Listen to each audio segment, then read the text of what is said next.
Hello, everyone. Welcome to another episode of the Ignite podcast. Today, I'm being joined by Phil Latham, mate. Welcome to the call. Hey, how's it going? Very good, mate. Thank you for agreeing to come on the show. No, thank you. So, mate, like I always do, hand over to you to kind of just tell viewers and listeners a bit about you and your journey to date. Yeah, I don't know. Where do you start? I guess I consider myself a pretty normal, typical structural engineer, I guess, with a typical journey. Grew up in New South Wales, still wear the Blues jersey at origin time. Left Sydney in the early 2000s.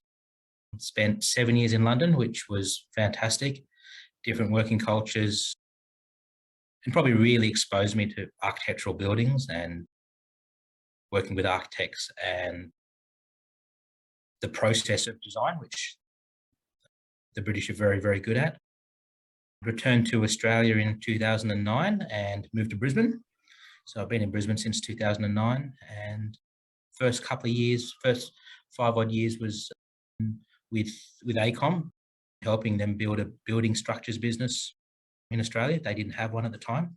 So that was a great journey, and probably my first real journey of stepping slowly away from projects and literally a little bit more around systems, project delivery, winning work, and I guess the business of consulting.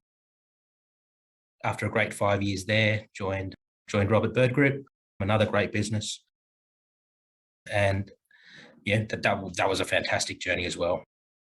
I guess exposure to some great building projects locally and internationally. And the last couple of years have been with a smaller practice, again, building teams at Inertia, which has been just fantastic, and getting down into smaller business, having to get fingers into a lot more pies, and I guess really pulling me out of the comfort zone of projects and into the business of consulting. Mate, so good. You and I've known each other a while, so there's a fair bit I kind of want to dive into today. We'll sort of see where the conversation goes. Yep. But I guess as a starting point, like, what did you notice was the biggest difference between some, like obviously AECOM, RBG, big sort of global businesses versus like Inertia? And I know Inertia has grown significantly over the last sort of 18 months as well. 60 people now? 73 or something, yeah. I guess I'm curious, like, what do you notice are the biggest differences between working as like a, team leader, senior sort of engineer, building a team within those bigger consultancies versus obviously then, getting down to the nuts and bolts of a smaller consultancy? I guess the bigger consultancies, and my experience is clearly AECOM, but I imagine it's probably similar to some of the other really large international consultancies, is that just really their systems in place, and whether that's timesheet approvals or how their billing cycles work, etc. And in the bigger organizations, that a lot of those things are taken care of either by dedicated staff, there's dedicated commercial managers, there's really quite well-defined systems, and whether they're used or not is a different question, but there's well-defined systems. So I guess in many cases, in bigger organizations, the rules of engagement, I guess, of the non-project stuff is well defined. Within the microcosm of a specific project, I don't think things change very much between firms. A project is a project, there's a client, there's a project team, how you interact with them probably don't change too much. But the biggest changes are really behind the scenes, away from projects, of how companies manage themselves, how they report themselves. And ultimately that falls back to the culture of the companies. When it's funny, when you're in a really, really big company, at times you can think you're being overwhelmed by systems and processes and checks and balances. And some of those exist for very specific reasons. Stock exchange listings and reportings and things like that, which don't necessarily relate to other businesses. But as you change business size, and in my case from bigger to smaller, you sort of really appreciate why some of those systems are there.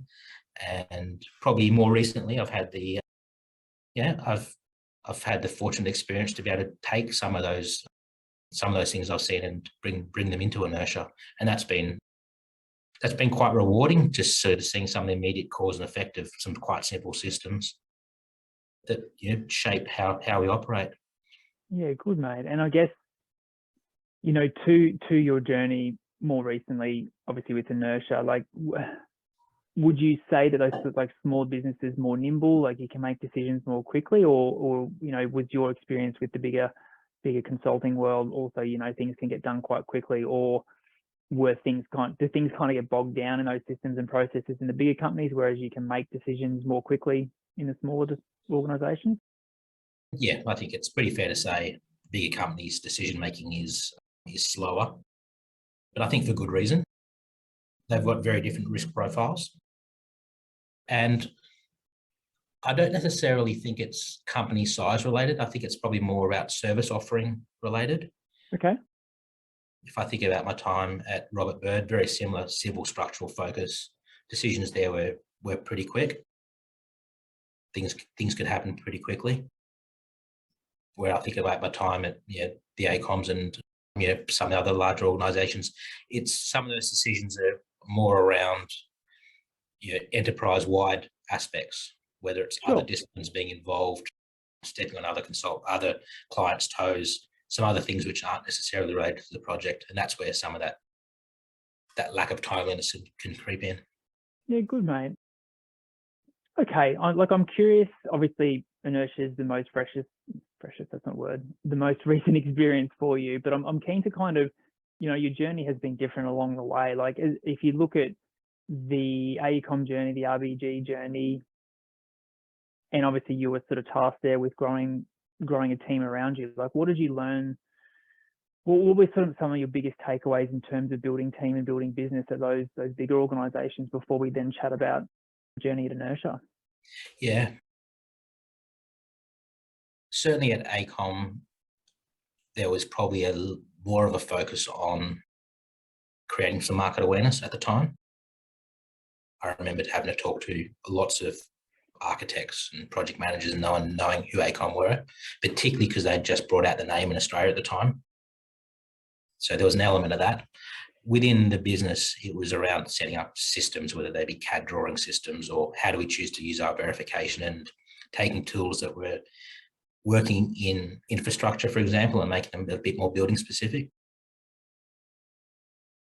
And I think a lot of the team building there at ACOM was probably similar to at Birds, where it was around projects. It was building capacity after demand, proving that we needed it. Okay, so win project first and then go and work out how you're going to deliver it, basically. Yep. Yeah, it was certainly the focus at ACOM.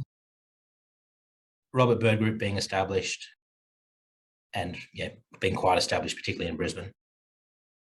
It was that same sort of, it was a different dynamic, I guess, just because of where they were as a business. And it was probably more a sophisticated way of trying to deliver projects. There was a system there, try to work within that.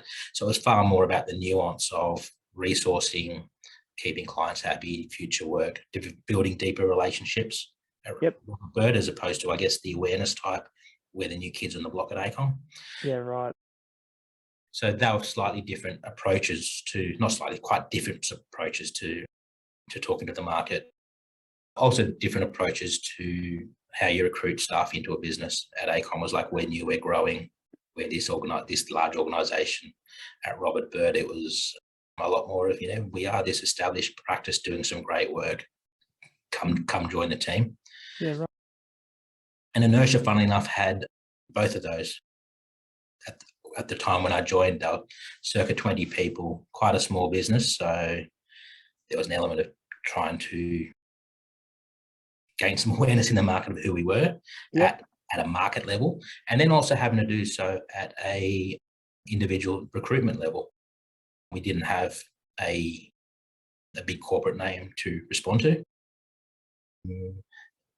We didn't have at the time the track record of projects to point to. So it was a different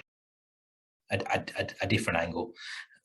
Our success around it has been that, really around our culture. We try pretty hard to not be engineers, as funny as that sounds. I get it.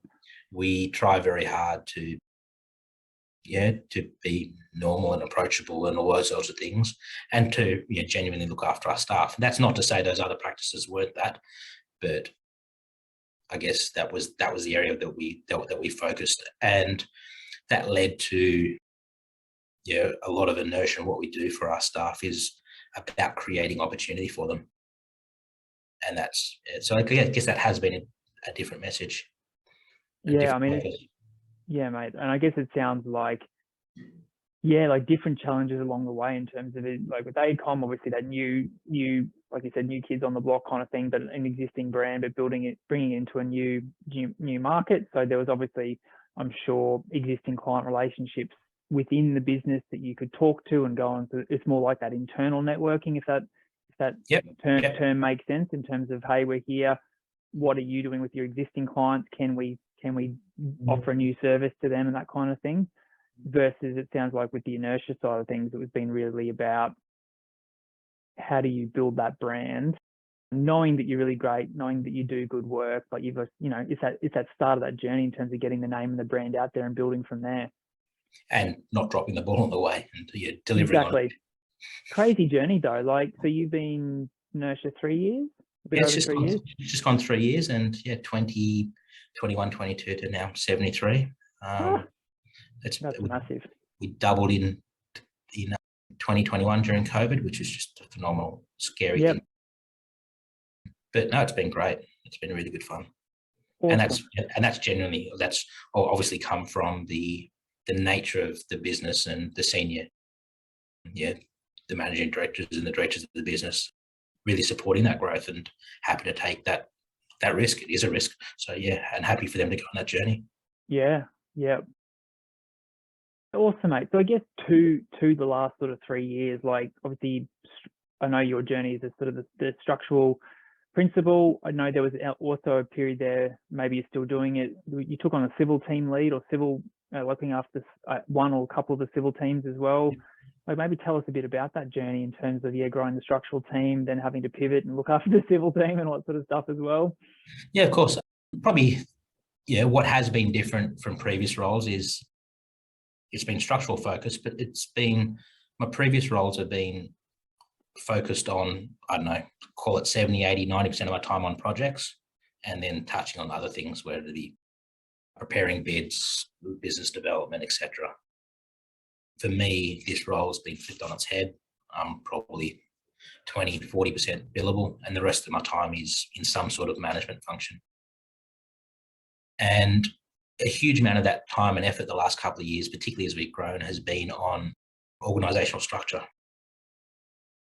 Yes, we are primarily civil, structural, flood as disciplines we offer. But within what we call the buildings group, which is effectively a structural group, but not quite, we've got three teams in there: housing, industrial, and commercial.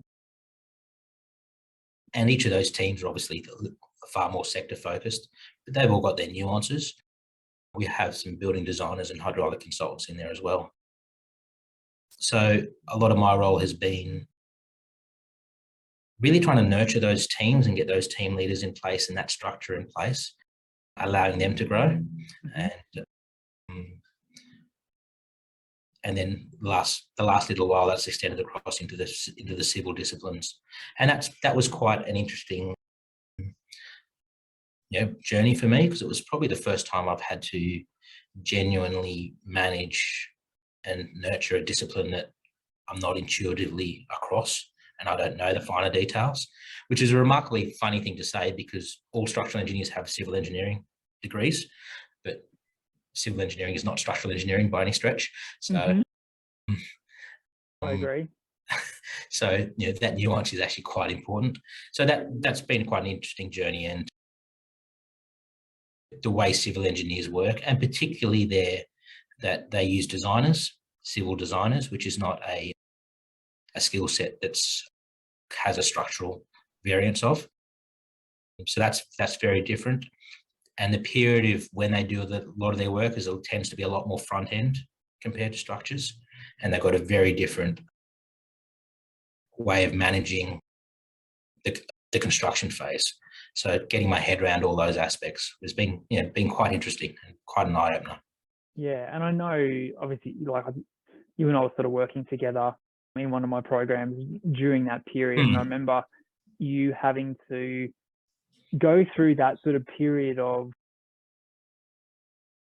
letting go and trusting as a team, because you're right. Like I remember you were saying, like, I understand enough about civil to kind of have a conversation, but like I don't, like you said, I'm not intrinsically across that, the calcs, all that sort of stuff. And then, so can you talk us through that sort of phase for you in terms of letting go, having to trust the team, and what that was like for you? Absolutely.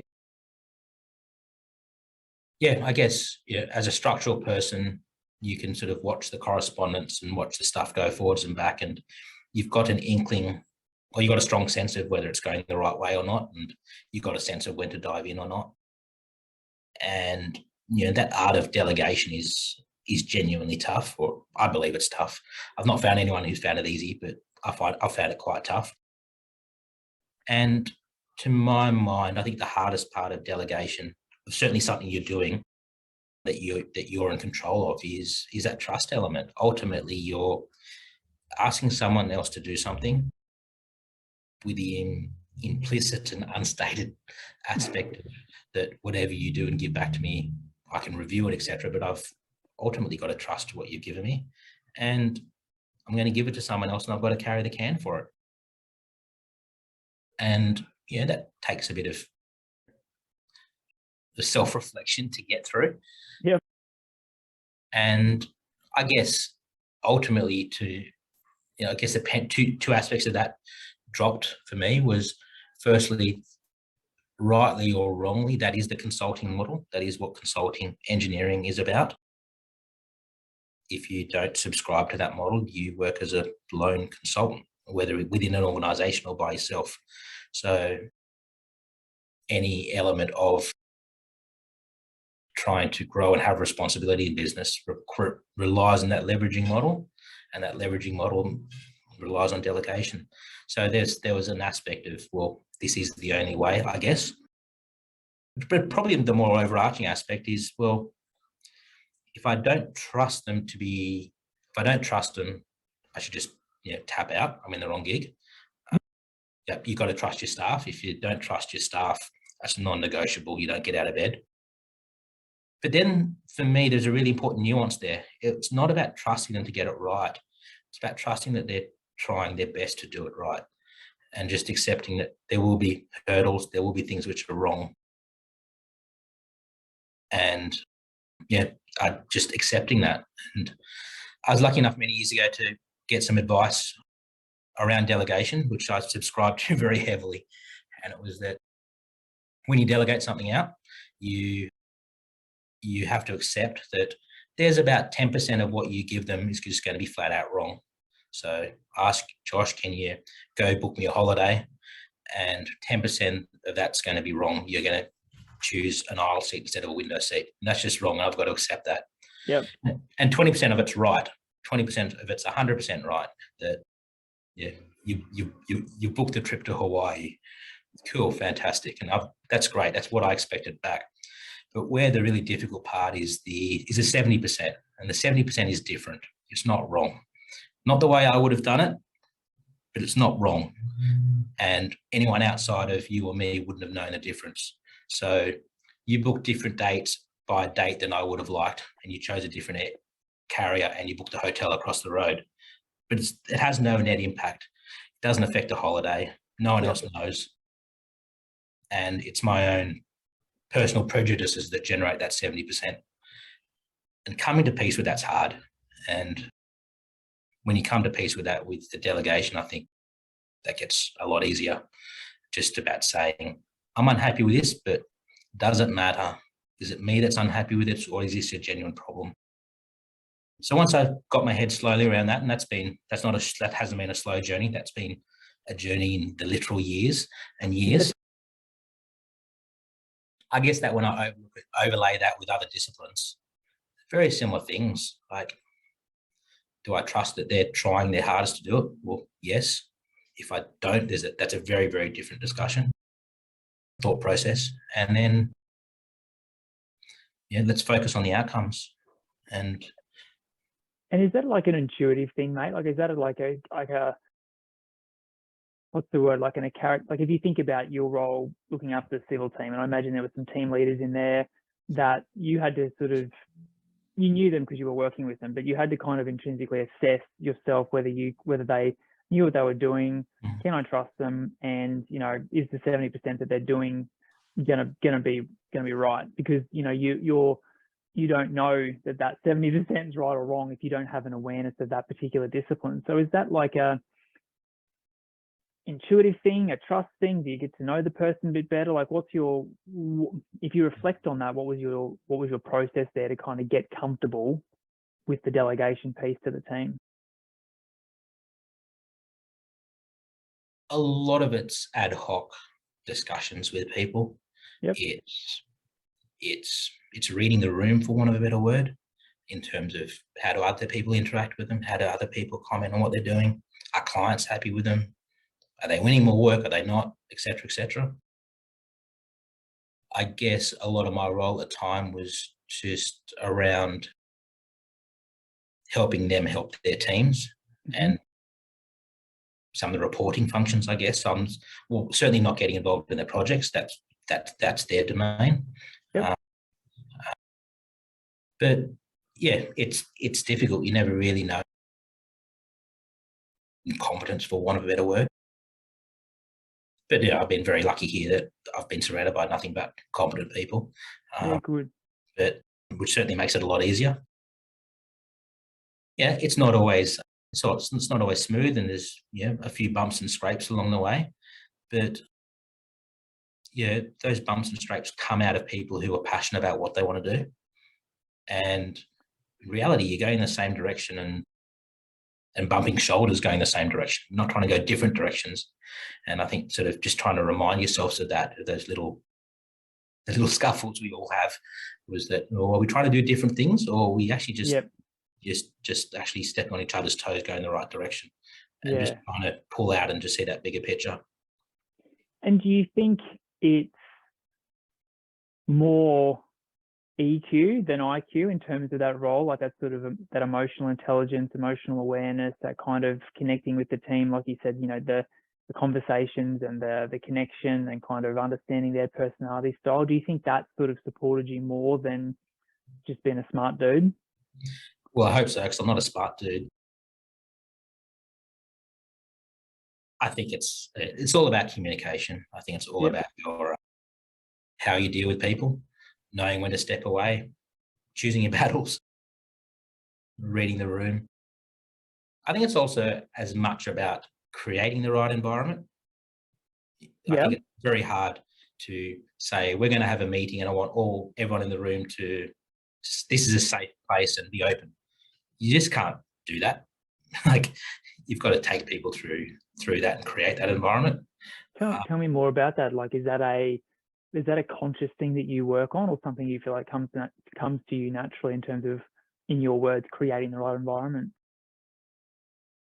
I don't know, you'd probably have to ask other people about that. It's something I'm conscious of, I guess, to put in that context. Like, you think about it as you go into those interactions, or you set up those meetings, you actually think about, good. Yep. And if I think about that role where I was looking across civil and structural, was bringing in some meetings which only had those leaders and myself and no one else from the business, and saying, well, this is how I want this meeting. I want this meeting to be not me talking about you guys bouncing off ideas around one another, and how do you want to grow and what works and doesn't. And it took a little while. It didn't happen the first week or the second week, but over time we got there. Yeah, trust is a two-way thing. I've got to earn it from others. And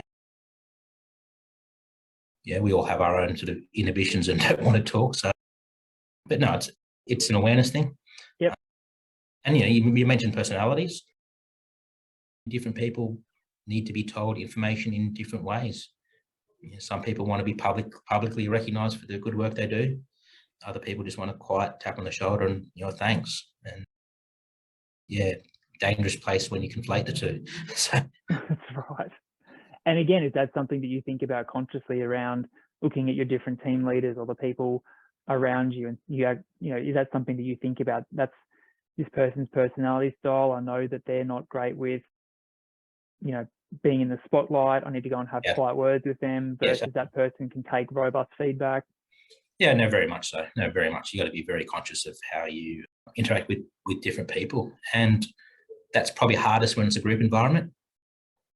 Yep. But yeah, if you ignore it, I think it's to your peril, frankly. And I think it catches up with you pretty quickly.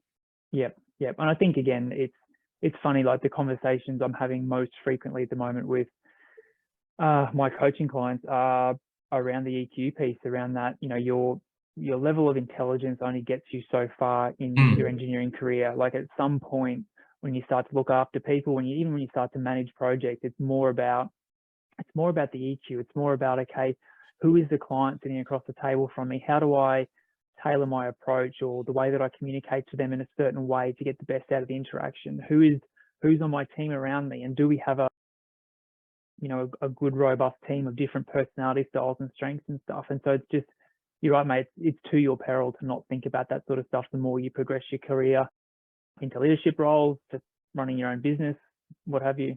I think you alluded to something there, which I think is pretty important, Josh, and it's something you've said to me before. So, but it's the skills that got you to where you are today. They won't necessarily take you further, and they can actually hold you back. So, I think that goes to your IQ EQ question. I think it's the normal trajectory for people in certainly my discipline in the first part of their career is to be the IQ, hardworking B, get good quality, refined stuff out. That's where you work. That doesn't translate to running teams or running businesses in the same way. Not at all, mate. Not at all. So I guess,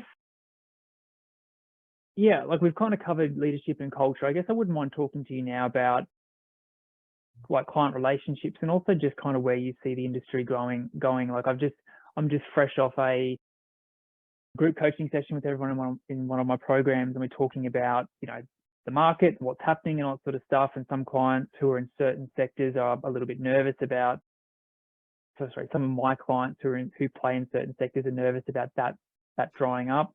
Have you at a director level or a sort of senior leadership level talked about that, and any plans in place or sort of any advice to listeners and viewers who are a little bit nervous about where the market might be going?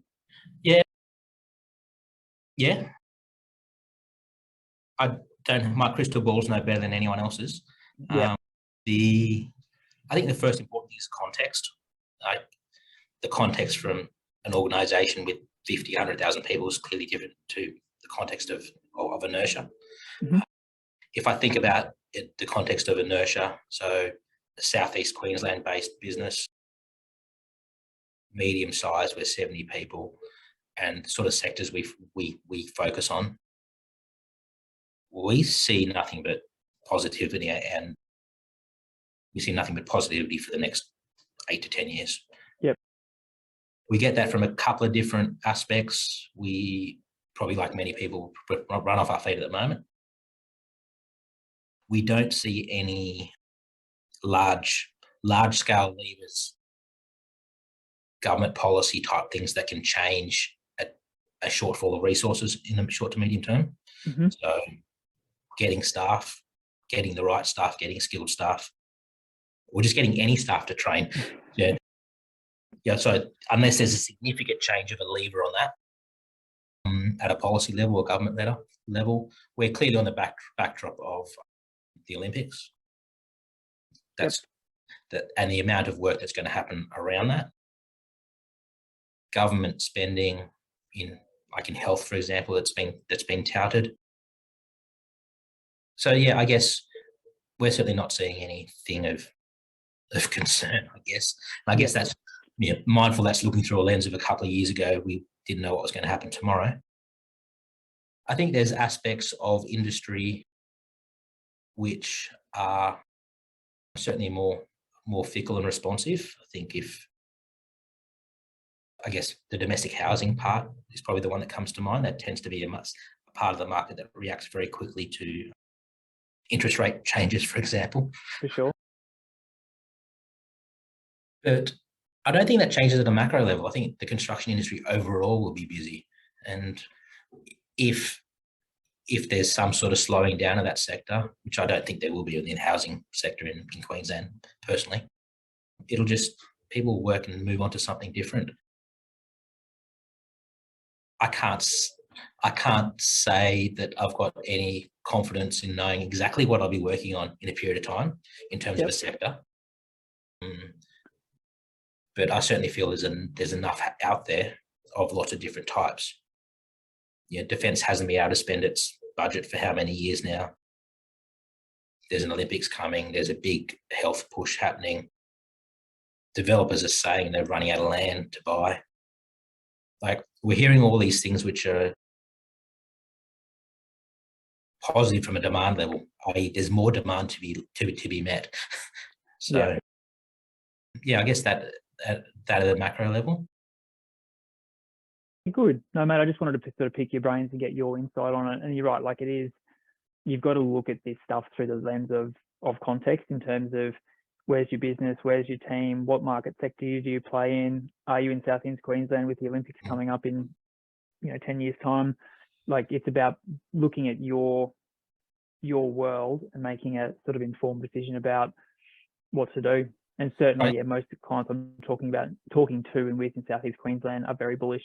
So, well, I guess there's something I will jump in and say is, I think traditionally, say over the last 10 years, 3 sectors of the last 10 years which have been very buoyant and driven a lot of growth, being capital works in resources, tertiary education, whether it's capital work, student accommodation, but all the stuff to do with tertiary education, and tourism. All of those are nowhere near their they're still building with a long way to go. And so if they come back on stream, international migration and international tourism, they're all adding to the current demands. Yeah. No, mate, thank you for your insight there. Just like to pick people's brains about that. I think we're all going to be busy, Josh. I will have Josh. Mate, good, great, love it. Last question, mate. So obviously we've talked a lot about your career to date and sort of all the things that you've kind of learned. Like, obviously there's been a whole bunch of lessons, learnings, whether you call them failures, I prefer to talk them as lessons.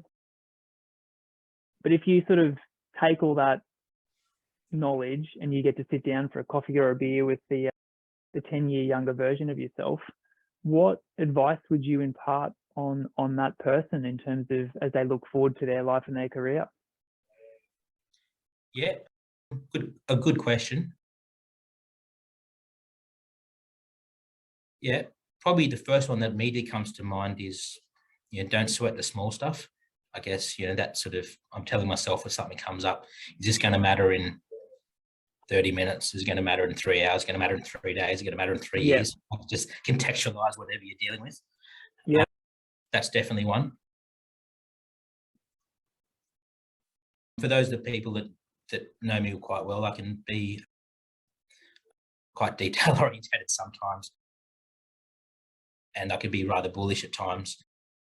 Where I'm going this is, you don't underestimate the importance of people around you.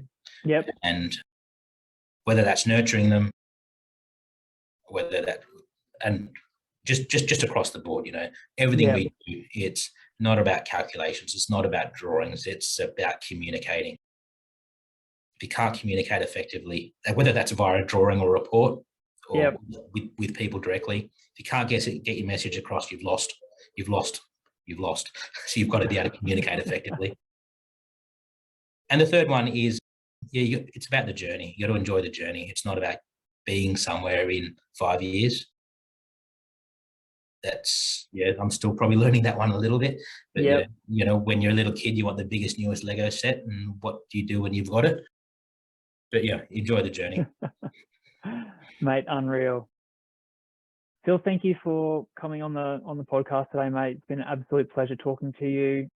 Mate, all the best for the future and your, the continuing journey. So, mate, thank you again. Cheers, Josh. Really appreciate it. Thanks for your time. It's been great. Easy, mate. Talk to you soon. Cheers.